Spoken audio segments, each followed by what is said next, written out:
Hello ជាសួរស្ដីពុកម៉ែបងប្អូនទាំងអស់គ្នាថ្ងៃនេះមានរឿងថ្មីមួយចង់ចែកជូនអ្នកនេះទស្សនាមានឈ្មោះថាកម្ដៅផ្នែកក្បែរបេះដូងស្មោះ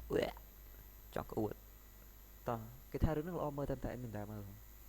ខ្ជិលមើលអភិចោចតោះកុំឲ្យខាតពេលយូរចូលក្នុង website មានទាំងអស់គ្នាមានឈ្មោះថា tina.com វាយមក tinwat.com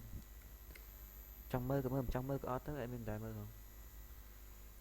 ចូលក្នុង website មក search មកឃើញទេដល់នេះអត់មានអីវិញឆ្ងាយច្រើនទេ scroll មកខាងក្រោមបើសិនជាអ្នកគ្នាខ្ជិល search ទេអាចនេះគាត់ឲ្យ scroll ខាងឡើងលើមកចុចនេះមកវាយឈ្មោះចំណងជើងអត់មានអីវិញឆ្ងាយច្រើនហ្នឹងនេះឈ្មោះថាកម្ដៅស្នេហ៍ក្បែរបេះដូងស្មោះគាត់លើចង់លើឈាមអ្នកគ្នាសិនជាអ្នកគ្នាអត់មានលុយទិញកុំព្យូទ័រទេមើលតាមទូរស័ព្ទក៏បានដែរអត់មានអីវិញឆ្ងាយច្រើនហ្នឹងគាត់ចូលមក search ឃើញនេះចំណងជើងកម្ដៅស្នេហ៍ក្បែរបេះដូងស្មោះចង់ក្អួត